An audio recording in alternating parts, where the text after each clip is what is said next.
This is a story about how communities are supposed to take care of themselves and take care of each other in the neighborhood. And it's about a village one time where things got bad and the crops weren't growing well. And when the crops didn't grow well, the farmer didn't have food to sell to the people in the community. So the drugstore didn't have anything to make money from. And the dressmaker wasn't selling dresses because no one could afford it because the farmer couldn't sell his food. And so all of the people in the community started taking everything they had and keeping it to themselves, afraid that tomorrow would be worse and they would end up having nothing. And one day a traveler came through town and he was getting ready to set up his campsite, and somebody from the village said, "Don't think you're going to come here and get any food from us. There's nothing here for us to share with you."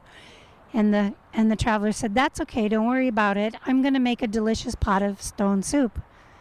So he got a big pot out and he filled it with water, and then he reached into his backpack and he pulled out a pretty little stone and he put it in the soup pot and said, "Come back this evening and we'll have some delicious stone soup." And the lady looked at him and said, "Are you crazy?" And he said, "No, trust me, come back tonight and it'll be delicious."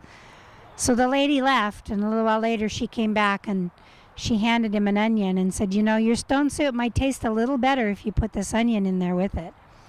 And he said, "Well, thank you, that would be great." And he chopped it up and put it in the pot. She left, told her friend next door, "There's this man, he's out there in a campsite and he's trying to make stone soup. And all he put was a bunch of water and a stone in it." And the neighbor started thinking, well, that's not going to taste very good. So she got the soup bone out of her refrigerator and she brought it out to him and said, "Your stone soup might taste better if you put this ham bone in there. You can go ahead and have it." And he said, "Well, thank you. Why don't you come back tonight and taste my soup?" So the lady went back home and she told her husband about it, and he told somebody he worked with, "There's this man out there and he's building this soup and all he put in there was a stone to make it taste good." And the guy started thinking, that can't be right. So he gathered up a couple of potatoes and he brought it out and said, "I heard about your soup. It might taste a little better if you put a couple of these potatoes in there." And the man said, "Well, thank you." And pretty soon at the end of the day, the village comes back out to where he's at to find out how his stone soup turned out. And there was a great big pot of soup with potatoes and onions and ham and all kinds of soup. And the traveler invited everybody to sit down and share the soup with him because it took the entire community to make that pot of soup.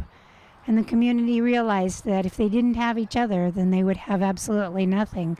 But if they took the little bit that they had and shared it with everyone else, then everyone benefited from what they got. So make sure when you're working in your neighborhood to put on a pot of stone soup and help your neighbors out.